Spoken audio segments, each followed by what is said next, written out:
Many of you will be familiar with Gordon Edwards.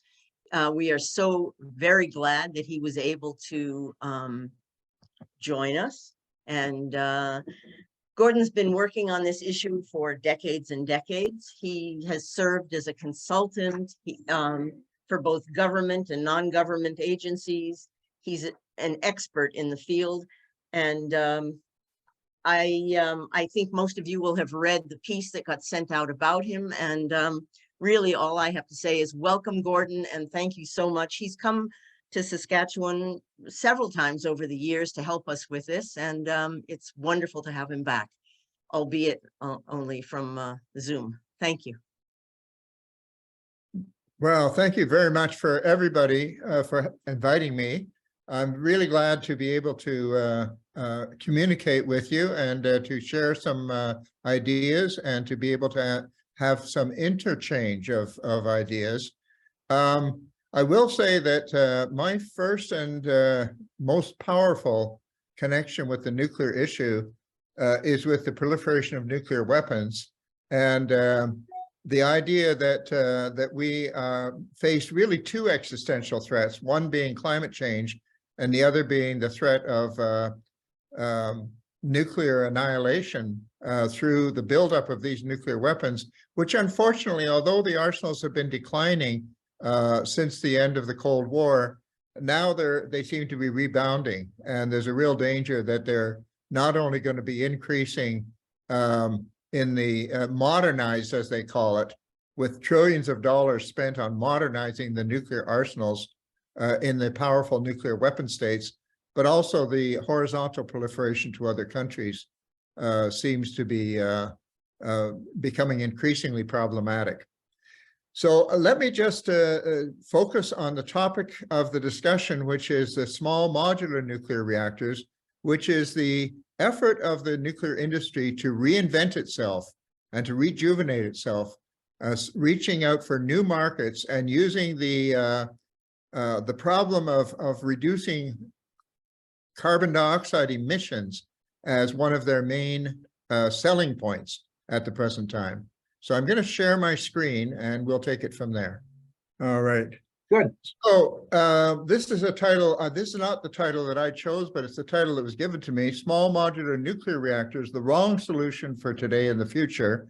And this is just a basis for discussion. You know, the climate crisis and like many other global crises are certainly very complicated. Nobody has all the answers. And so please accept what I have to say as my contribution to the conversation on this subject. I start with three premises. This is basically, I borrowed from a slideshow that Ann Coxworth was involved in some time ago at the Saskatoon Public Library. First of all, nuclear power, the first premise is nuclear power is needed to combat climate change. Renewables are just not sufficient. The second premise is that nuclear reactors are clean, safe, and economic, even more so now as technology advances. And the third one is that uranium and plutonium can be used for good or for ill. It's a matter of choice, either bombs or reactors. So if I can, okay. I start with the first premise, nuclear power is needed to combat climate change, renewables are not sufficient, and I'm disputing these claims. So is nuclear energy fast enough to address the climate emergency? The main point here is that this is an emergency. We have little time. As we know, we squandered a great deal of time, and now we have to act fast. So let us consider the history of the nuclear industry worldwide. And gosh, there we go. This is a graph from the World Nuclear Association, and what it shows is that we have had 25 years of arrested development in the nuclear industry globally. In 1996, there were 438 reactors operating around the world. In 2019, 25 years later, there were only 442 reactors, so that's 4 more reactors in all that period of time. And back in 1996, those 438 reactors represented 17% of global electricity production. That's less than 3.3% of global energy, because electricity is just one slice of the energy pie. So we're talking about 17%, which is quite a significant contribution, obviously, to world energy. But by 2019, even though we had almost the same number of reactors, the contribution had slipped to less than 10% of global electricity, and that's less than 2% of global energy. So what we've seen is a rather sharp decline in the contribution of nuclear energy to the global energy picture. By the way, it's now down about 9.8%, so it's still going down, and is expected to continue to go down for the next 10 or 20 years. And the reason for that is that a lot of these reactors are very old, and they will be shutting down fairly rapidly. Even with rather quick new projects that might come online, they will not be fast enough to replace the old ones that are being shut down. So this decline is going to be continuing. Now, back around the turn of the century, back around the year 2000 or 2001, there was a lot of talk about a nuclear renaissance, the promise of a nuclear renaissance. And you will remember in Saskatchewan, I'm sure, the big spike in uranium prices, spot uranium prices that took place as a result of anticipation of a lot of reactors being built. They were saying that hundreds or possibly even thousands of large nuclear reactors were going to be built around the world in the near future, that is following the year 2000. Well, it turned out that that renaissance never really happened. It was a collapse. That collapse of the renaissance actually led to a collapse of the uranium prices and led to a lot of people being laid off from the uranium mines in Saskatchewan, and mines being closed down that were otherwise slated to be running. Now, it turns out that only a handful of large reactors were ordered at the time of this nuclear renaissance. In the Western world, there were only 5 really projects that were authorized to go ahead. One of them was in Finland, the Olkiluoto Unit 3, it's called. It was a EPR reactor from France, 1,600 megawatts, quite large. It's been under construction since 2005. And it's only last year that it came online, almost 1 year ago today. So it was, the projected startup date was originally 2009. Now it turned out to be 2022. So this is a very long delay. And typically that has been the story with nuclear projects, that the delays are almost expected, but this is a particularly great delay. The estimated cost, meanwhile, in 2004, the estimated cost was 3 billion euros. By 2012, it had climbed to 8.5 billion euros. And by the time it finally came online, it was 11 billion euros, which is $16 billion approximately in Canadian currency. This huge escalation of cost, because of the fact that it had to be borne by the contract, by the person who was building the plant, the company called Areva from France. You all know the Areva nuclear giant. It was bankrupted because the cost escalation of this project alone was more than their entire assets, the entire assets of the company. So it was dissolved by the French government in 2016 and turned over to Électricité de France, but no longer allowed to go into the reactor construction operation business. Now, a similar project was ordered, a Westinghouse project down in the southern United States. There were 4 reactors ordered, 2 for Georgia and 2 for South Carolina. This is in February 2012, we heard that the U.S. Nuclear Regulatory Commission had approved application to build and operate these 2 new reactors, units 3 and 4, at its Vogtle plant in Georgia. These were the first new reactors to receive construction approval in more than 30 years. So a lot of hopes were placed on these reactors. Now, they were 2 Westinghouse AP1000 reactors. The estimated cost was $14 billion in 2013, which escalated to $30 billion by 2022. And as we said, they were the first new reactors approved in over 30 years. But the delay was very great, 17 years. And the Westinghouse bankruptcy ensued from this, which was directly related to the Vogtle plants. So they declared bankruptcy and went out of business. So Areva and Westinghouse both were bankrupted by these projects that were so over budget and so much delayed. There were also two similar reactors planned for South Carolina that were canceled after a $9 billion loss. A great deal of construction had already taken place, and they just said, we can't go on with this, we can't afford it. And criminal charges have ensued from that operation because a lot of money was diverted for criminal purposes. We only have one small modular nuclear reactor under construction. It's not yet started construction, but there's only one that is actually ready to go in the United States, and that's in Idaho. It's called the NuScale project. As recently as mid-2021, the target price for power from this project was pegged at $58 per megawatt hour, but it's risen to $89 per megawatt hour, which is a 53% increase in that short time. The price would be much higher without $4 billion in federal tax subsidies that included a $1.4 billion US Department of Energy contribution, a direct contribution, and $30 per megawatt hour break from the Inflation Reduction Act passed by the Biden administration. So the cost escalation would have been much greater without those bailouts. The higher target price is due to a 75% increase in the estimated construction cost for the project, which went from $5.3 billion to $9.3 billion. And as I say, this is before any construction has actually taken place. So we don't know where that's going to end up.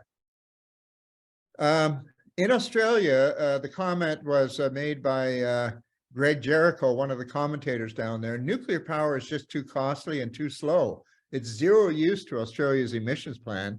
With a 20-year development timeline, nuclear plants won't be built soon enough to stop temperatures rising above 2 degrees Celsius. So why are we wasting precious time debating them? This is from The Guardian, an article in October 2021. Nuclear is too costly and too slow. That's the most important message to take away from this. It's too costly and too slow. It turns out the renewables are about 4 times cheaper and 4 to 10 times faster to deploy. Nuclear power is therefore considered by many critics to be a dirty, dangerous distraction from the climate crisis. In fact, a statement to that effect has been posted on the website, and I can send copies to anybody who wants to see it, some years ago already, pointing out that we really are kicking the can down the road by putting money into nuclear projects, which are not likely to make any contribution at all in the next decade, let's say to the end of this decade. And even after in the next decade, it's doubtful how much contribution they're able to make, because the ones that are being built at the present time are really prototypes. They're not at the stage of being mass produced or mass deployed. So these are some comments from Amory Lovins, who has been in this game for a very long time. He says, to protect the climate, we must save the most carbon at the least cost and in the least time. It's like if your house is on fire, you got to put out the fire. You pour water on it, you spray water on it, you try and quench the fire.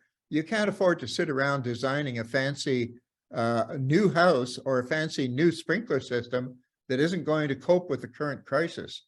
So there are 3 variables here, all of which have to be taken into account: the carbon savings, the cost, and the time it takes. Costly options save less carbon per dollar than cheaper options. Because slow options, that's pretty obvious, because you have more money to spend on fighting carbon releases if you spend less money on each each particular installation. Slow options save less carbon per year than faster options. Thus, even a low or no carbon option that is too costly or too slow will reduce and retard the achievable climate protection. Being carbon-free does not establish climate effectiveness. To compare nuclear power with other potential climate solutions, we should start with two criteria, cost and speed. If nuclear power has no business case, or if it takes too long, we need not address its other merits or drawbacks. It's pointed out that the Financial House of Lazard, which has been around for a very long time, examined prices for different ways to generate a megawatt hour of electricity and found nuclear power to be the most expensive at $118 to $192 per megawatt hour, of which $29 is typically just the operating cost. Utility scale solar power costs just $32 to $42 per megawatt hour, and onshore wind power costs $28 to $54 dollars per megawatt hour. So it's clear here that we're talking about a minimum of 2 times cheaper and a maximum of 5 times cheaper, according to these figures. Previous editions of Lazard also listed efficient use of electricity at $0 to $50 per megawatt hour, typically around $25 per megawatt hour. So the best bargain, of course, as Levins has always pointed out, is negawatts rather than megawatts. That by saving energy, investing in saving energy, you can get far cheaper benefits. It was pointed out to me recently by Ralph Torrey, an excellent analyst, that here in Quebec, we have electrical heating, very universal, and certainly in the cities. And he pointed out that if the electrical heating that's currently installed in Quebec were simply converted to heat pumps, you would save about 2.5 times the amount of electricity. Now, that is, your savings would be that in that order, and that would be enough energy to actually run a fully electrified transportation sector in Quebec without building any new electrical generation facilities. So these negawatts, it's real value. You can actually use that electricity that's being wasted on other projects. And that, of course, goes for other types of energy as well as electricity. So there are many different ways of making solar photovoltaics and wind power usable. Battery storage is actually quite cost effective today, but there are other cheaper methods which are also available. So I'm just going to pass over this, but I'd like to call your attention to this excellent article by Amory Levins, which was published in Forbes magazine, and which dealt with the whole question of the question posed in Forbes magazine was, does nuclear power reduce carbon emissions or actually increase carbon emissions? Now, how could it increase carbon emissions? Well, simply by starving the market from these other solutions, which are far faster.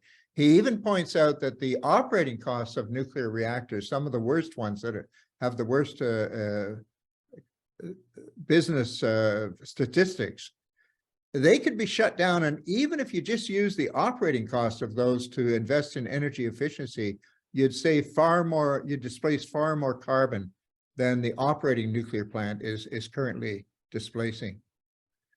This reminds me of a long time ago that when we had projections of massive growth in CANDU nuclear reactors, this is going way back into the 1970s. At that point, there were a confirmed 15,000 megawatts of nuclear electricity in Ontario, which is basically pretty much the same as what we have today. And AECL, Atomic Energy of Canada Limited, was projecting that there were going to be hundreds of CANDU reactors sold across Canada and in all the provinces, virtually all the provinces, and it would amount to 130,000 megawatts by the year 2000. Those projections rapidly fell back down because they were never realized. And I think that we may be facing exactly the same situation with regard to small modular reactors. It turns out that despite all the talk about small modular reactors, outside of governments, there are no buyers. There really is no market for these things. And consequently, there are not the investors. That's why the small modular reactor people are going to the government for money, because they can't get it from the private markets without a sales book that is full of customers. And the same thing happened, of course, back in the 70s with the CANDU reactors. There just wasn't any market for them. We now know that the CANDU market was so bad that the government finally sold the CANDU industry to SNC-Lavalin for a mere $15 million. Now, on the other hand, if we look at renewables, that green line, that sharply rising green line there is the projections of renewable growth. This is from the Energy Information Administration of the United States. And you can see nuclear down below, which is anticipated to grow modestly, but nothing like renewables. Renewables have been soaring like a skyrocket, and they have been much cheaper and much faster than any other energy source altogether. Now, when we take a look at the data set for the complete nuclear phase out in Germany, for example, they said that they would have them all shut down by 2022. That was 17 nuclear reactors. 8 of them were shut down right after Fukushima, and all of the others but 2, only 2 were still running in 2022, and they were slated to be shut down. And the only thing that prevented them from being shut down was the Ukrainian war, with the invasion, with Russia invading Ukraine and cutting off the European supply of natural gas. Now, it's true that that Germany had a lot of coal burning and still has a lot of coal burning, but it's been drastically reduced even in recent years. And in 2011, 8 of the 17 reactors were shut down. 6 were still operating in 2021. Only 2 were operating last year. And of the 26 nuclear reactors that are being dismantled, 3 are already finished. In the meantime, in Germany, 30,000 megawatts of wind were installed in just 8 years. That's twice the installed capacity of Canada's entire nuclear industry, which is, as we pointed out a moment ago, around 15,000 megawatts. In Germany, they built a breeder reactor. A breeder reactor is one that is supposed to produce more plutonium and use that plutonium as fuel for more reactors. It never operated, and now it's been turned into an amusement park because the economics just were so dismal. In one particular year, in 2014, Germany more than doubled its offshore wind power capacity in just that 1 year. It just shows you how fast these things are to be deployed once you have the technology in hand. At the end of 2020, a nuclear power generation capacity of 49.6 gigawatts. That's a lot, from 50 nuclear reactors in China. That's what China had then in 2020, with an additional 17 gigawatts under construction. Now, this is very impressive. However, at that same time, at the end of 2020, China had installed 281 gigawatts of wind power and 253 gigawatts of solar power, making a total of 534 gigawatts of non-hydro renewables. So that absolutely swamps the contribution of the nuclear fleet in China. I mention China because many people think that China is an example of where nuclear is the path to success. On the contrary, to meet its 2030 goals, China plans to more than double its wind and solar power generation capacity to over 1,064 gigawatts in the coming decade. So existing renewable capacity is already more than 10 times the nuclear capacity. And by 2030, China plans to have a renewable capacity which will be more than 16 times its nuclear capacity. The International Energy Agency points out that renewables, including solar, wind, hydro, and biofuels, and others, are at the center of the transition to a less carbon-intensive and more sustainable energy system, not nuclear. The world is set to add as much renewable power in the next 5 years as it did in the next 20. These are quotes from the IEA, webpage. Global renewable capacity is expected to increase by almost 2,400 gigawatts, almost 75% between 2022 and 2027. Wow, 2022 to 2027, that's only 5 years. That's the time that they're saying under a best case scenario that it would take to build one BWRX reactor, the kind that Ontario Hydro is thinking of building at the Darlington plant, and the kind that Saskatchewan has expressed an interest in building in Saskatchewan. So to be able to build a small modular reactor in 5 years is actually strains credibility in my view, because they've never been able to meet their projected timelines. But that's nowhere close to how quickly renewables can be deployed. This is equal to the entire, this goal of 2,400 gigawatts expectation in 2027. That's equal to the entire installed power capacity of the People's Republic of China. Now, when we talk about the longevity of nuclear waste, this is a bit of a departure, but it's important to realize that the cost of nuclear power is not just building the plant, but then you have to deal with the waste. And one of the most distressing things about all of the hoopla about small modular reactor is nothing is said about the waste. Where is the waste going to go? How much is it going to cost? Is it going to be handled properly by the existing organizations that we have in Canada? Or will there have to be brand new technologies and brand new organizations to deal with these unusual wastes that will come from the small modular reactors? The bulk of the future radiation dose risk comes from long-lived, what are called fission products, like selenium-79 and iodine-129, and the activation products, like carbon-14 and chlorine-36, rather than from plutonium and the heavier than uranium elements.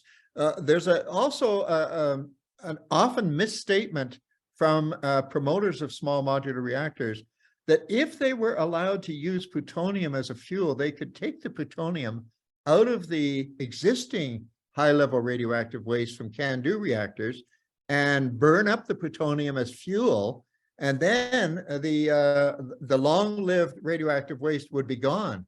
But of course, that's not true, as you can see from this small selection. There are many, many long-lived radioactive products which are still remaining in the radioactive waste. In no way does this diminish the need for storing the waste for millions of years or hundreds of thousands of years at the least. So that's a misconception which has been promoted by the government of Canada and the industry that are promoting small modular reactors. If we go back to Amory Levins, of course, he talked a long time ago about the hard path versus the soft path for meeting energy needs. The hard path depending on increasing numbers of uses of coal, oil and gas, and nuclear, and the soft path basically depending on renewables and efficiency to cut down the demand for energy and gradually allowing the soft technologies to take over the field, crowding out the oil and gas and the coal, as well as the nuclear. And that's, I think, the vision that seems to be the most realistic at the present time, based on the existing trends. In the case of the International Energy Agency, they have had to, every year in the last 10 years, they've had to correct their projections upwards for renewable energy because there's more new renewable energy built than what's projected the year before. And in the current calendar year from last year, they have had to increase their projection by 25% simply because reality is exceeding the projections they made before. What we have here is an exponential growth in soft technologies taking place. Now, the small modular reactors in Canada, first of all, there was an Ontario study some years ago that looked at 90 different designs of small modular reactors, and they were really interested in remote communities as well as in resource extraction units like mines. Canadian nuclear laboratories received input from about 80 designers of small modular reactors and plans to test several of them at Chalk River. One of them is already undergoing environmental impact assessment. It's only a 15 megawatt heat producing reactor called the micromodular reactor. The Canadian Safety Commission has circulated a description for a high temperature gas cooled small modular reactor at Chalk River. And New Brunswick has invested in preliminary studies for 2 different small modular reactors, one cooled by liquid sodium metal and one cooled by molten salt. These reactors are all unbuilt, untested, unlicensed. They're based on old experimental units that were never successfully commercialized in the past, going back in some cases, 50 or 60 years. In fact, the first molten salt reactor, in fact, the only molten salt reactors that have ever operated until now were in connection with plans for a nuclear-powered engine for a Cold War bomber, canceled by John F. Kennedy on the basis of the cost and the delays. This photograph by Robert Del Tredici shows the size of these nuclear airplane engines that were being proposed. There are 2 of them there, one after the other. The liquid sodium metal reactors, they're called fast breeder reactors. EBR stands for experimental breeder reactor. In Idaho, they built small breeder reactors way back in the early years in the 1950s and 60s. EBR-1 had a partial meltdown. EBR-2 produced 62.5 megawatts of heat and 20 megawatts of electricity. It did operate for a long time, 30 years, but only under experimental circumstances. And they have been trying to clean up the fuel, the spent fuel from that reactor. That is the high-level radioactive waste, the irradiated fuel. They've been working on stripping the sodium out of the fuel, because if they put the sodium underground, it's very chemically reactive and it could jeopardize the integrity of any underground repository for nuclear waste. So they're trying to separate the sodium from the fuel. And they've been working on it for 20 years and they've only managed to do half the job. So it turns out to be very expensive even after these reactors are shut down. Many other sodium-cooled reactors were tried and failed around the world. There was the Fermi 1 reactor in near Detroit, which melted down. There was the Super Phoenix in France, which turned out to be a fiasco and had to be abandoned. There was the Monju breeder in Japan, which failed. I already showed you a picture of the Calcar sodium-cooled reactor that never operated and turned into an amusement park in Germany. And this was the Dunray breeder in the UK, which did operate for about 20 years, but which has been defunded and which now has very serious waste management problems that are very expensive as well. So the problems with promoting small modular reactors, first and foremost, there's no independent review of these reactors. They're just being put on the drawing board without scrutiny, without adequate scrutiny. There's no environmental assessment. You may be aware of the fact that the Impact Assessment Act passed by the Trudeau government has a list of exclusions, and small modular reactors are for the most part excluded. If any small modular reactor is going to be built on an existing nuclear site, it is not subjected to an environmental assessment. And if it's under 200 megawatts, it is not, even if it's in a remote community, if it's under 200 megawatts, it's also exempt from any environmental assessment. So there's no public process really on energy policy and strategy and how that relates to the small modular reactors. The second thing, very important, is that nuclear is too slow and too costly. The new reactor designs are untested and unsure. New forms of radioactive waste are created. And all of this leads to a question of just continuing to delay. This is not really addressing climate change. This is delaying the addressing of climate change for a decade or more. We can't afford to delay it for another decade or more. In Quebec, as I mentioned earlier, all electricity heated buildings, if they were converted from resistance heating to heat pumps, they would free up enough electricity to run a fully electrified transportation sector. This simply illustrates how important it is to regard efficiency as the cheapest form of reducing carbon emissions. Secondly, in order for an electrified transportation sector to be viable, great improvements will have to be made in electricity storage technology. That's obvious. But such improvements will always advantage renewables more than nuclear, because renewables, the only real complaint about renewables is that they're not always available 100%. So if there's the greater improvements that are made in storage, the greater the renewables will triumph over nuclear in terms of cost and desirability. Already there are utility scale batteries in use by Pacific Gas and Electric in California that virtually eliminates the need for diesel backup generators for load following. So now I don't want to take too much time presenting, because we want to leave a lot of time for questions and answers. So I'll leave it to you as to whether we should continue or whether we should stop here.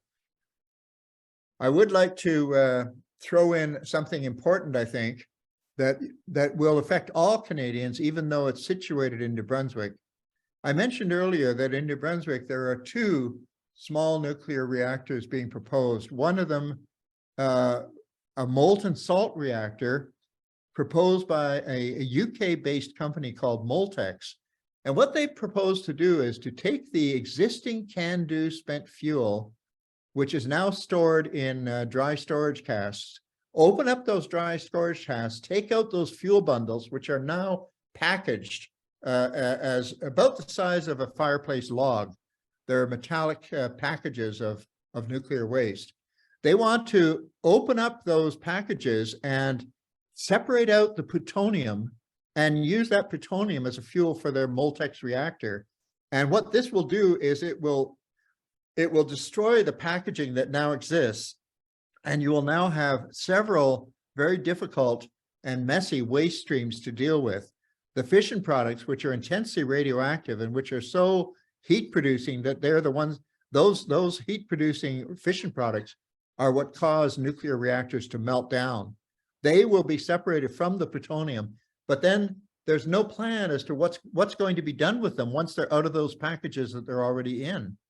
And there will be other streams of radioactive materials created in the process. Meanwhile, the very fact of separating plutonium from the spent fuel means that plutonium becomes more available. Now, it's not pure plutonium they're planning to reduce. It's going to be plutonium mixed with a few other things called the higher actinides or the minor actinides. But nevertheless, it's that most of the work has already been done by Moltex in separating the plutonium from the rest of the highly radioactive fission products. So this leads to the problem of the proliferation of nuclear weapons. Anybody who is inclined to want to use nuclear weapons or to build nuclear weapons, to have them even as a bluff, anybody who wants to have an arsenal of nuclear weapons needs to have a nuclear explosive material. Plutonium is that material. And if there is a technology which allows you to access the plutonium much more easily, then this is an incentive to fueling the proliferation of nuclear weapons worldwide. Now, that wouldn't be so much a problem, you might say, in Canada, because Canada has decided not to have a nuclear arsenal, but the plan is to sell these reactors around the world. If you're going to fight climate change, it's not a question of just building them in Canada, which is a minor contributor overall to climate change, but rather they want to sell them all over the world. And this raises very serious non-proliferation questions. Now, 3 letters were sent to Prime Minister Trudeau from 9 expert non-proliferation people in the United States who worked in both Democratic and Republican administrations as White House science advisors. And they wrote to the Prime Minister asking him to please make sure that there is an independent review of the proliferation implications of the Moltex project. There has been no response to that demand, but from the Prime Minister's office. And in fact, they have invested $50.5 million of taxpayers' dollars into this project without any outside review, without any proliferation review or even safety review, or certainly environmental assessment. None of that. Just yesterday, in fact, there was a committee of the House of Commons which released a report, the Committee on Energy and Research. And one of the recommendations is that this kind of independent review of proliferation concerns should be taking place. And they advised the government to try and enact that. This is 2 years after Prime Minister Trudeau was alerted to this problem before. Now, the other reactor that's being planned for New Brunswick is what's called a liquid sodium reactor based on the EBR2, the one that I showed you a little earlier, that dome-shaped reactor. Now, the trouble with the EBR is that it's an experimental breeder reactor. And you know what the word breeder means? It means it's a reactor that's designed to maximize the production of plutonium. So if the plutonium is maximally produced in this type of reactor, and if we sell these reactors overseas, then we are spreading technology which will lend itself very easily to misuse. And so again, we have these proliferation problems rearing their heads. Unfortunately, there's so much sales pitch going on about small modular reactors that these very important questions are not being properly considered, not being properly addressed. So perhaps now, since it is, after all, 45 minutes since I started, I'll just conclude with one further thought on that very score that we're just talking about. You may not be aware of the fact that Canada is right now, for the last year and a half, has been trying to articulate a radioactive waste policy for Canada. And this radioactive waste policy was inspired by the fact that a team of 17 nuclear experts from the International Atomic Energy Agency came to Canada and gave a kind of a report card on how we're doing on nuclear questions. And they found many things to be concerned about. One of the things that they were concerned about was the lack of an adequate radioactive waste management policy. And the other thing was the complete absence of a strategy for radioactive waste management other than certain categories of radioactive waste. So that's what's going on right now. We are, the Canadian government has already issued a draft policy statement, which we found to be rather poor. And in particular, this draft policy talked about reprocessing. Reprocessing is what we just were talking about, separating plutonium from the fission products in the spent fuel. That's a very dangerous technology. President Carter banned it back in 1977 in the United States of America because of the fact that it would contribute to worldwide proliferation of nuclear weapons. So it was banned at that time in the United States. And in Canada, Prime Minister Pierre Elliott Trudeau followed suit by disallowing a project for recycling. They call it recycling of spent fuel, but actually it's separating plutonium to use the plutonium as fuel. Trouble is that when you have plutonium out of the can, ready to be used as fuel, it can equally well be used for weapons. So you've made it really just, there's not much time, there's not much warning time. Once that plutonium is liberated, there's not much warning time between the availability of the plutonium and the construction of nuclear weapons. And it makes proliferation that much harder to control. So we now have a campaign going called Ban Plutonium Reprocessing in Canada. And there's going to be a webinar coming up on February the 28th. You can register for this webinar by going to reprocessing.ca. Reprocessing.ca. You can register for this webinar. The people who will be speaking at this webinar are the co-authors of a book that was published called Plutonium, How the Nuclear Industry's Dream Fuel Became a Nightmare. And the authors are Dr. Frank von Hippel from Princeton University, Dr. Jungmin Kang from South Korea, who, by the way, has recently declared that they may want to build their own nuclear weapons because of the threat from North Korea. And the third co-author is from Japan, the only country in the world which is not a nuclear weapons country, but still has a reprocessing plant. They do, in fact, separate plutonium. And many people have been trying to get the Japanese to close that plant, but so far without success.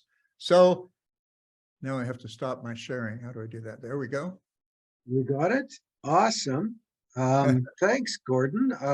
And thanks for your help with the technology here as well. I will say I've been a bit disabled, partly because I've had cataract surgery on Monday, and I'm still trying to figure out what I can see through reading glasses and what I can see otherwise. And we got a flood of last-minute registrants.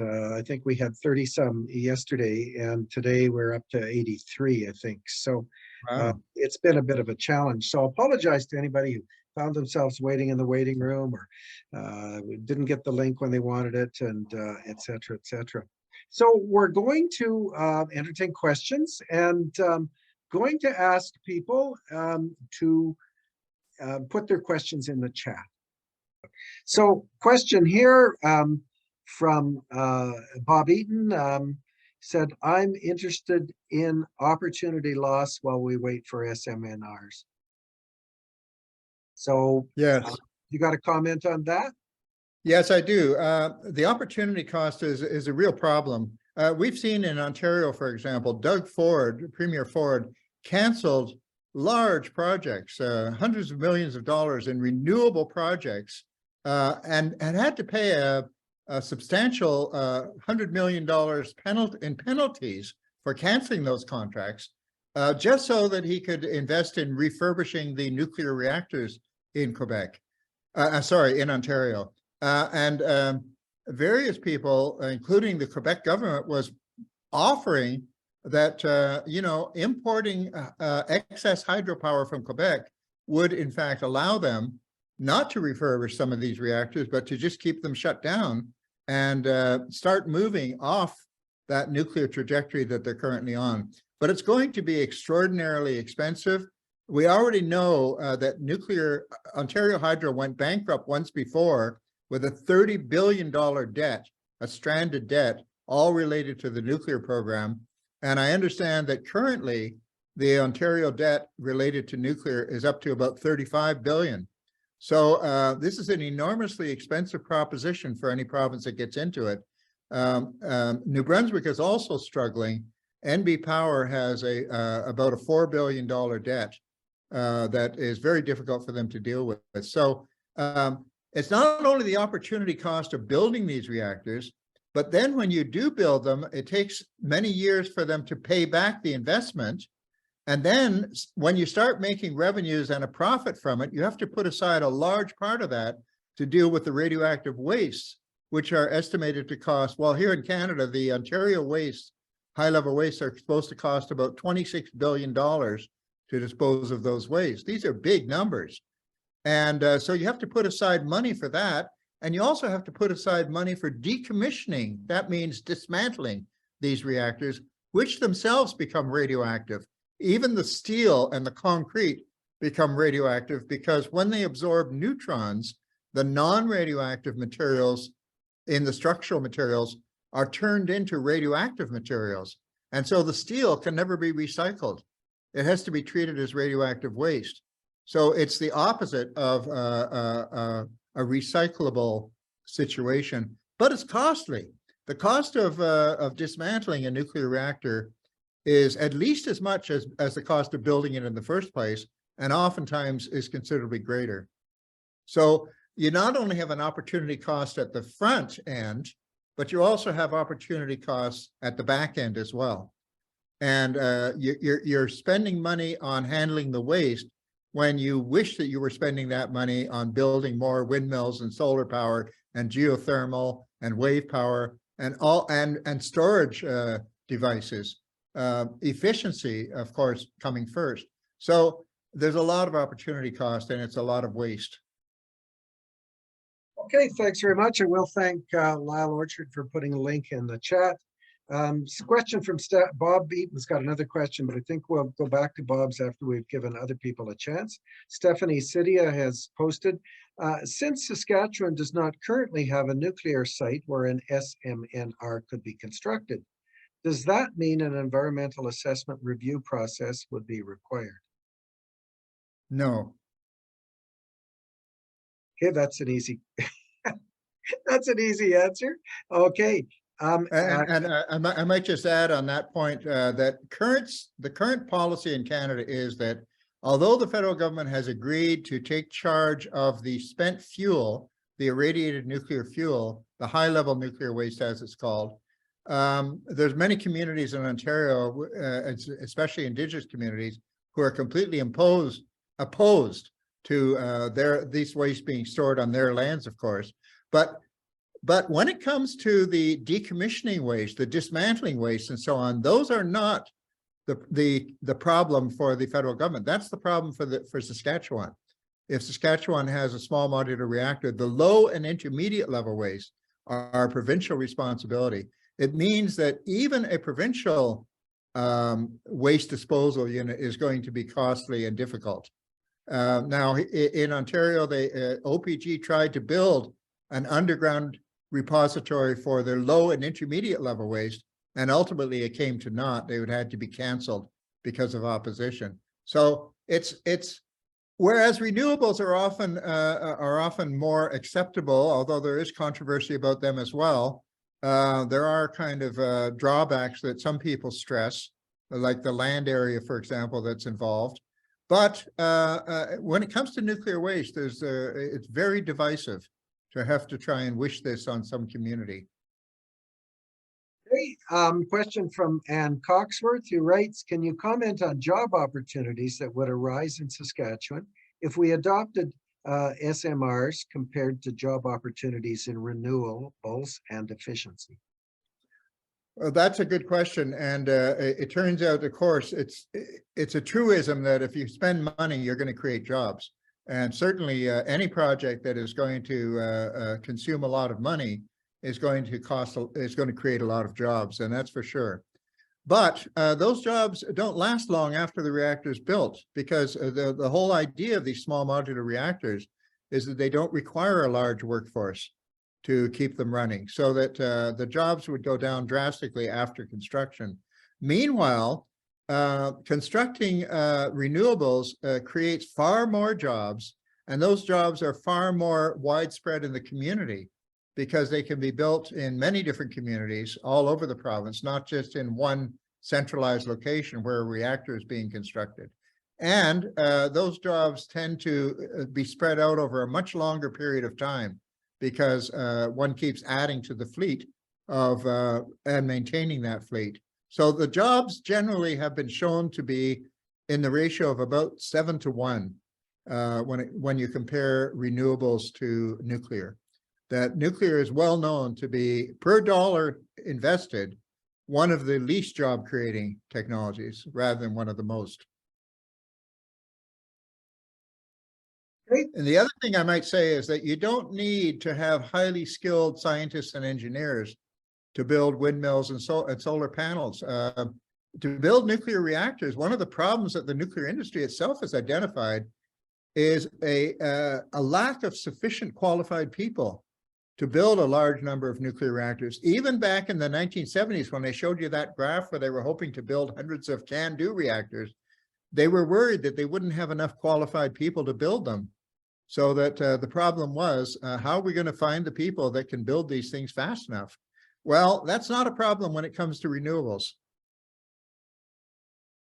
Great. The question from Chris Ford, and I noticed some of the questions are beyond my technical expertise to even understand what they're asking. But in this case, how much is the SMR BWRX 300 supposed to cost Saskatchewan? Wow, that's a good question. I wish I knew the answer. You know, they don't even have an EIS for that BWRX. What they do is they're coasting on the past. Many years ago, a long time ago, Ontario wanted to consider the possibility of building more reactors at Darlington. But they didn't know what reactors to build. They thought maybe they would build a couple of more CANDU reactors, or maybe they would build a couple of those AP1000 reactors, the ones that I showed you in Georgia and South Carolina that have gone so sour. They thought maybe they'd build those at Darlington. They weren't sure what reactor they were going to build, so they had an environmental assessment on the Darlington site for new reactors without even saying what the new reactors were going to be. And that environmental impact statement actually got approved, and that's what they're now using to justify the BWRX. They're saying, well, now we're going to put the BWRX in there. We don't have to change a thing. We did an environmental assessment decades ago. We'll just use that environmental assessment as the go-ahead for this one. Now, under current law, they don't even need an environmental assessment for a new reactor, but they would have to at least get a license for preparing the construction site. Now they don't even need that because they're going to take that license that was granted 2 decades ago and use that instead. Great question from Lyle Orchard. Can you talk about the difference in design of grid with nuclear versus renewable? Would this have implications for switching from? Yeah, that is a very good question. In fact, the grid question is central to the debate over nuclear and renewables.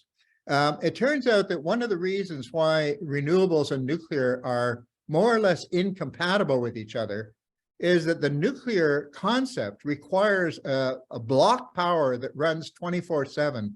It's called baseload power. And they want that to be the baseload, and then they want to have other more costly types of electricity producers that can be load following, and they can fill in the peaks and the valleys and meet the demands 24/7. Well, because nuclear is so damned expensive, when Ontario had a surplus of electricity, they had negative pricing for a while. Did you know that? They were paying people to take the electricity away. And why would they pay people to take the electricity away? Well, it was cheaper to do that than to shut down the nuclear reactors. But even then, even with paying people to take the electricity, they still had a surplus. So you know what they did? They shut down Niagara Falls, the cheapest power you will ever see in North America. They shut that down in order to keep the nuclear reactors running. Why? Because it would be too costly to shut down the reactors and start them up again, compared with just disconnecting Niagara Falls. So you see the kind of Alice in Wonderland situation that can sometimes result. Now, with renewables, what you need is something called a smart grid. A smart grid is one that can deal with smaller units of electricity, sort of like a very rapid electronic switchboard that can match the demand to the supply almost instantaneously. That's called a smart grid, and that's the direction we should be moving in if we're going to move towards a renewable society. And it's one of the reasons why when the nuclear industry has problem finding enough customers to buy its power, one of the first things they want to do is to discourage energy efficiency, because that eats into their market. And they want to discourage renewables because that eats into their market. And so there has been a study showing recently that those countries that have invested most heavily in nuclear have succeeded least in reducing climate change, whereas those countries that have invested primarily in renewables have achieved the quickest and fastest reductions in greenhouse gases. And the two seem to be working in opposite directions in that regard. I don't know if that answers your question, but there's a lot written about these smart grids, and that should be taken into account. If Saskatchewan, which is a pretty small province and has no experience with nuclear, believe me, the headaches that you get with nuclear are enormous. And another thing about nuclear is that you can't walk away from it. Like with wind power, if you put up a wind farm and you decided at a certain point in time you didn't want it, you just take it down. With nuclear, you can't do that. You're stuck with it. You're going to have to wait for 30 or 40 years before you even try and just deconstruct it because it's so radioactive. And then you have to worry about the waste. So it's a little bit like, I don't know if anybody remembers Uncle Remus stories about the tar baby, but You kick the tar baby and you get your foot stuck. You hit it with your fist and you get your fist stuck, and you just get more and more stuck as you try and struggle with it. And in a sense, nuclear is like that. You can't just decide to build a nuclear reactor and then 10 years later, 20 years or 30 years later say, okay, we don't want it anymore. Take it away. We're going to start fresh. No, you're stuck with it. You're stuck with the legacy. Okay. Another question, and I'm going to rephrase this one a little bit. What can you tell us about the TWR, traveling wave reactor? Can you tell us about that? Yeah, I can't tell you a whole lot about it because there are so many different designs, but we're talking here about the Bill Gates investment. The traveling wave reactor is a kind of reactor which is making use of the plutonium in the fuel. This is getting pretty complicated. Let me just explain briefly, if I can. It's hard to explain these things briefly. Uranium, which is mined in Saskatchewan, it comes out of the ground in two varieties that are blended together intimately, and they're chemically identical. There's no difference between them at all. And so you can't chemically separate them. The only difference between them is that some of them have atoms that are heavier than others. And the ones that have heavier atoms are the ones that produce plutonium. They're called uranium-238. Now, the lighter atoms, uranium-235, those are the ones that produce the energy that we now get from splitting atoms. So when we put uranium into the reactor, two different things are taking place. The light uranium atoms are being split and producing energy and boiling water and generating electricity. And the heavier atoms are turning into plutonium. So that when you take the cake out of the oven, it's a plutonium cake. It's more of a plutonium cake than it is a uranium cake anymore. Now, there's still lots of uranium left, but it's the non-usable kind, the uranium-238. So what the traveling wave reactor is a reactor which wants to slowly increase the uranium into the reactor so that while the uranium-235 atoms are being split, the U-238 atoms are turning into plutonium, and then those are also being split. And so what you end up with is a higher usage of the total volume of uranium. You end up using more of the uranium-238 because more of it gets converted into plutonium, and that more that's converted into plutonium can also be fissioned and give more energy. That's what the traveling wave reactor is about. The difficulty with all these reactors, however, those types of reactors, is that it's all heading in the direction of making plutonium the fuel of the future. And a lot of people have written about this. It's called the plutonium economy. And the difficulty with the plutonium economy is that anything which becomes an article of commerce, like plutonium, usually always will fall into the hands of criminals to some degree. Somebody's going to rip it off sometime. And the result is that this material can fall into the hands of many people in many parts of the world. And it means that subnational groups can get their hands on it and make improvised nuclear weapons, which is quite possible. People have looked at this problem and they've expressed great concern about it. In fact, if you go to the CCNR website and look up the 3 letters to Trudeau that I just mentioned to you earlier in this presentation, you can read the letters for yourself and you can see the concerns that these non-proliferation experts have on the whole idea of opening that door. It's like Pandora's box, that if you open the door to plutonium as a fuel, you're opening your door to a future where plutonium will be an article of commerce and where it means almost anybody who has the ability or the will can make their own atomic bombs. And thank you to Rodrigo Pino for that question. I've got a question from Doug Blackport. Says BHP Billiton, I believe, is the biggest mining company in the world, is currently developing a potash mine in my home RM Prairie Rose. I'm wondering how much pressure they put on the Sask Party to build SMNR power for their profit generating, financed by the private person taxpayers. Now, there's an interesting point because isolated communities are not the prime target in Canada for small modular reactors. Mines, places where there are resource extraction, what they're suggesting is that miners, mining companies and oil drillers and oil explorers and so on, natural gas exploration, they could use small modular reactors in place of diesel fuel. And by using small modular reactors, they could supply all their energy needs for the extraction of the raw materials. And there is, in fact, a lot of talk from the government of Canada, as well as from the industry, the nuclear industry that's promoting these small modular reactors, exactly in that direction. The problem with this is that everywhere you build a small nuclear reactor is likely to become a radioactive waste burial site, because it's highly likely that just out of a sense of expediency, they won't want to dismantle these reactors and take those pieces way back to Ontario or Saskatchewan for eventual disposal. They'll want to bury them right on site. And what that means is that you're going to have radioactive waste dumps all over the north, all over where all these extraction projects are. Conveniently, both the government and the industry, they simply don't talk about what they're going to do about the radioactive waste. And that's something you just can't wish out of existence.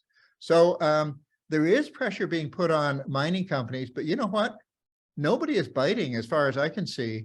There was a mining conference in Ottawa just about a year ago, and there was a pitch made about small modular reactors. And, you know, the lack of enthusiasm was astonishing. I mean, just nobody was rubbing their hands and say, oh boy, I want to get one of those babies. No, what we have here is an industry that has no market, and they have to go and create the market. They have to go and coax people into buying these things. And in fact, you may remember in Saskatoon, they tried to give a small modular reactor to Saskatoon free of charge. It was called the Slowpoke 3. And they wanted to give a district heating reactor to heat the buildings. And Saskatoonians made up a group called Poke Busters, and they drove that idea out of town. Now, that wasn't the first attempt to give away one of these reactors for free. They tried to do this here in Quebec as well, at the University of Sherbrooke. And the board of directors of the university originally voted unanimously in favor of accepting this wonderful gift. But then 1 year later, the very same board, without a single change of membership, voted unanimously to reject it. And the reason why is because in the meantime, they had asked a lot of questions and learned a great deal, and they found out that this was a Trojan horse. It was a way of bringing things into their community that they simply didn't want and that they were going to be stuck with. And when they found that out, they said, no way. And what really turned the tide was the fact that they had been, well, they felt they had been lied to. And that's often the case with nuclear promises. They sell it so, they make it sound so good that they don't tell you the downside. And I know that for a fact that the people in Japan, after the Fukushima accident, it's often been pointed out the Fukushima accident didn't kill the numbers of people at all that the tsunami itself did. The tsunami killed far, far, far more people and did far more physical destruction than the nuclear meltdown did. But the difference was that the Japanese people felt, in the case of the meltdowns at Fukushima, that they had been lied to, that the government had told them it was safe. They felt sure that they had been told that this simply couldn't happen. And so when that accident occurred, they felt betrayed. It wasn't just a question of nature striking back with a vengeance, but it was their own people, their own government, their own elected officials who had led them to into a false perception. So oftentimes it's the case that people get angry over nuclear mishaps because they feel that they were never informed about the danger in the first place. By the way, guess what those reactors were at Fukushima? They were boiling water reactors made by GE Hitachi. They are the predecessors of the BWRX that would be built in Saskatchewan. That's the same company. It's basically the same design, scaled down to a smaller size. Boiling water reactor. Okay, another question from Bobby. What if we went to renewables now? What have we lost? Say that again? Yeah, Robert, we can't hear you very well. What if we went to renewables now? What have we lost? Well, I don't think we've lost anything. I think that we have to do it carefully, though. We have to realize, well, you know, if you take a look at the history of renewables, how they've come on like gangbusters in recent years, the interesting thing about renewables is, number one, the prices keep going down. The price of nuclear keeps going up, and the price of renewables keeps going down, and they've crossed over quite a long time ago. And now the renewables are cheaper and cheaper, and they're getting cheaper all the time, and they're getting better all the time.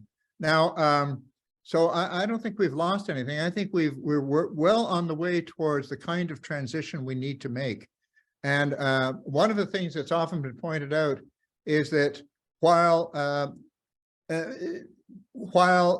renewables are not yet in a position to be able to meet all of our energy needs, they certainly can do an awful lot of good. And they can take us, they are undoubtedly the fastest and cheapest way, along with energy efficiency. Again, I have to stress the energy efficiency always should come first. But combined with energy efficiency, it's absolutely the cheapest and fastest way to reduce carbon emissions. And that's true even in sub-Saharan Africa. I mean, they have wood burning stoves there. It may sound ironic that you should talk about energy efficiency, but actually just improving the efficiency of those wood burning stoves they use can save an awful lot of carbon emissions, even though they're living at a poverty level.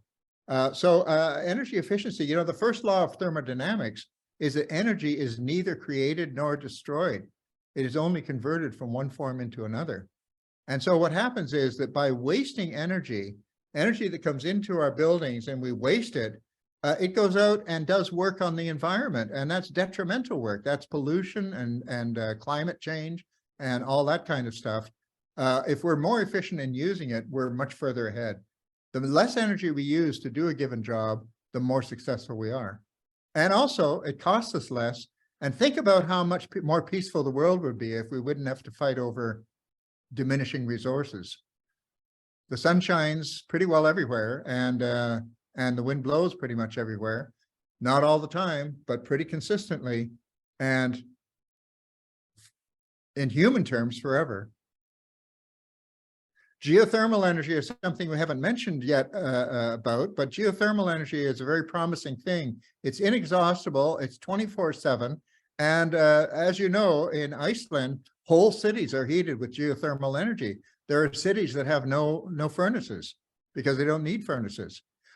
Here in Montreal, there were a couple of architects who won a prize for saying you could provide heat for all of the old Montreal section of Montreal by simply filling the, you know, they have these old granaries. There's an awful lot of energy invested in building these old concrete granaries for holding grain from the Great Lakes, you know, shipped down from the prairies. Well, these granaries are no longer being used. If they were filled with water and solar energy were to heat that water, you would have enough hot water, believe it or not, to heat all of old Montreal right through the 100% of the year's length, all through the winter. So these are things that we have to start thinking about. We have to start thinking about restructuring our priorities. We've been led down the garden path by being told that energy is cheap and that we can spend it and waste it and not worry too much about it because there's always more where that came from. And we've also been told that what we need is more energy. Maybe what we need is not more energy. What we need is to figure out how to use it better.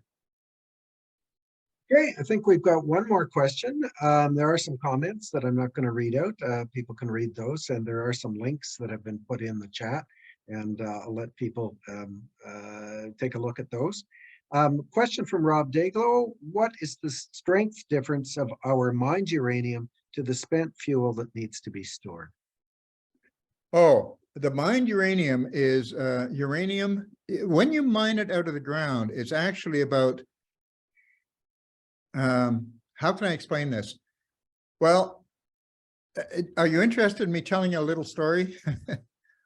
When Marie Curie discovered that uranium was radioactive, first of all, in 1896, Henri Becquerel in Paris discovered that uranium ore is radioactive. That means it gives off energy that's invisible and is able to expose a photographic plate even though it's wrapped in opaque black paper.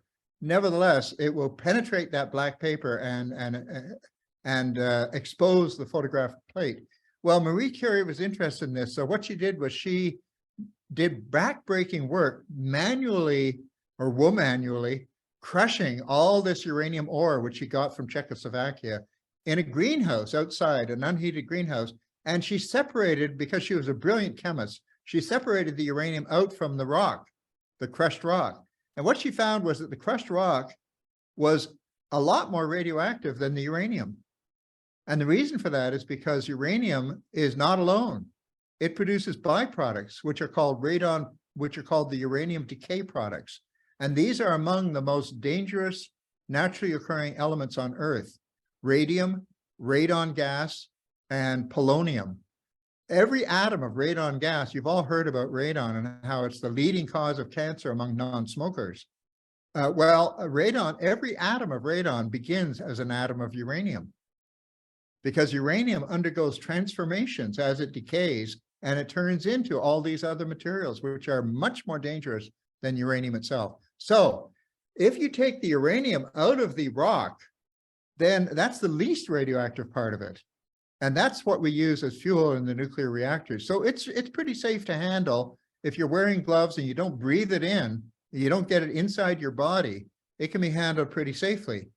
But a spent fuel bundle that comes out of the reactor, after you put it into the reactor and leave it there for however long it takes, when you take it out, it will kill any human being standing 1 meter away in less than 20 seconds, just by the blast of gamma radiation coming off it. When it comes out, it's millions of times more radioactive than when it went in.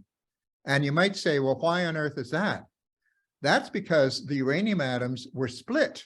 The uranium-235 atoms, the light ones that are split, they don't disappear when they split. They turn into hundreds of different byproducts, which are the split, broken pieces of uranium atoms. They're called fission products. And they are collectively millions of times more radioactive than the uranium itself. And that's something that Marie Curie discovered. Now, no, she discovered that from the ore, not from the fission product. The fission came along much later, 1939, around the time I was born. That's when fission started. I'm the culprit here. But anyway, you may not know this, but the Fukushima reactors were all completely shut down before they started melting down. And the reason they melted down was not because of the fission reaction, because that was stopped. The reason they melted down was because of the radioactivity given off by the broken fragments of the uranium atoms. And do you know where those broken fragments came from? Do you know where all those things that were dispersed from the Fukushima reactors into the environment, do you know where they came from? Saskatchewan. They bought their uranium from Saskatchewan. So your Saskatchewan atoms that you mine and handle in a relatively safe manner get turned into millions of times more radioactive byproducts when they're used in a reactor. And then, unfortunately, they can come back to haunt you.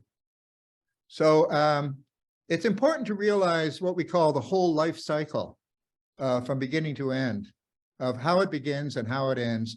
And the fact is that they used to say, well, here in Saskatchewan, in fact, weren't they suggesting that maybe we should accept the high level radioactive waste? After all, the uranium was mined from here. Shouldn't we take it back and put old grandfather uranium to rest back in the very, very rock that he was taken from originally? Well, you know what? It's not grandfather uranium that's being put to rest. It's all his hundreds of cousins and grandchildren and nieces and cousins whom he numbers by the dozens. It's not the same thing. This radioactive waste is man-made stuff. In fact, it's the only industry in the world that actually creates toxic elements that did not exist in nature. And we create hundreds of them. And once they're created, they're virtually indestructible. We can't turn them off again. All we can do is say, maybe if we dig a hole deep enough and put them in there and seal it up tight enough, maybe we'll be safe. But we don't know for sure that that's going to work, because we've already had a number of failures. In Germany, there were 2 deep geological repositories for radioactive waste that failed, and the German government has acknowledged it. And now they're spending $5 billion to take the radioactive waste out of that dump site. And they don't know what they're going to do when they get it back to the surface, but they know they can't leave it where it is. because it's leaking into the groundwater and into the surface waters. So we're not so confident as we used to be that we know all the answers. Okay, well, thank you very much. We don't have any questions in the chat. I'm gonna try to pose one though that's always intrigued me, and I haven't looked lately, but back in the 80s, I remember in my home insurance policy, there was an exclusion for any damage from nuclear accidents. You just weren't covered. Is that still the case? Yes, that is still the case. That dates back to 1957. In 1957, there was a report issued by the U.S. Department of Energy. Actually, back in those days, it was called the U.S. Atomic Energy Commission. It was not the Department of Energy. The U.S. Atomic Energy Commission, AEC, they were responsible for both the nuclear weapons and the idea of building civilian nuclear power plants was just on the threshold at that point. And they wanted to know how much insurance they should have to buy to cover these reactors in case they malfunctioned. So they did a study called the Brookhaven Report at Brookhaven National Laboratories, and they concluded that a small reactor, about half as big or about maybe a third as big as the ones today, a short distance from a major city, let's say 20 miles or so, what would happen if it had a major accident and released most of the radioactivity into the environment? And the conclusion of this study was that it would do about $7 billion in property damage, mostly due to radioactive contamination of buildings, people, and soil, and water. And that it would also kill a lot of people, some of them immediately, and even more much later on as a result of radioactive poisoning at a lower level that doesn't cause immediate damage, but which causes deaths later. So this study was published, and as a result of this, they had hearings in the US Senate with the insurance company saying, how much would it cost for an insurance policy to cover this? And the insurance company said, we are not legally able to cover that, because the law says that if we issue an insurance policy, we have to have the money. We have to have the money that would cover the damages, and we don't have the money. So we can't do it. We can't issue a policy for that. And they said, well, why don't you get all the insurance companies together and make a consortium, and maybe you could do it then. And they still couldn't do it. And then they said, bring in Lloyd's of London, bring in the European insurers. They still couldn't do it. And of course, $7 billion then is not what it is today, right? And now the amount that's estimated as cost is way, way higher than that. But as a result of this, every insurance policy in the Western world, and I believe all over the world, every insurance policy has a nuclear exclusion clause in it. If you go home and look at your own insurance policy, it says you are not covered. In fact, your insurance is void if there's any radioactive contamination due to a nuclear accident or a nuclear weapon. And there was a man in Europe who was a member of the International Physicians for the Prevention of Nuclear War. And he saw an ad on television saying, we insure anything. We'll insure anything. And they had comical examples of what they would insure. So he thought, okay, they'll insure everything. So he phoned them up and said, I want to insure my property against radioactive contamination from a nuclear accident. It doesn't matter what it costs. I'm willing to pay it. Just tell me how much the premium is. And the guy on the other end of the line said, sure, no problem, sir. I'll look into it. And he came back, and after a long delay, he phoned him and he said, I'm sorry, sir, but it appears that that's the one thing we cannot cover in our insurance policy. We can cover anything, but not that. So yeah, it's still the case. And for that reason, there's a special law in Canada called the Nuclear Compensation and Liability Act. And that law is so that the government of Canada, if you had contamination from a nuclear accident, you'd have to go to Ottawa to get your insurance policy paid. You'd have to say, okay, I've been damaged, pay up. And it would be a tribunal set up in Ottawa that would decide what the compensation should be. Dr. Gordon Edwards, I'd just like to say that this has been a very, not only educational, but entertaining workshop tonight. Fascinating stuff. I think the fact that we only lost from the very beginning to the very end, I think we lost about 7 participants. which is an extremely good retention rate and shows how much the audience enjoyed it. So thank you very much for taking the time to spend with us tonight.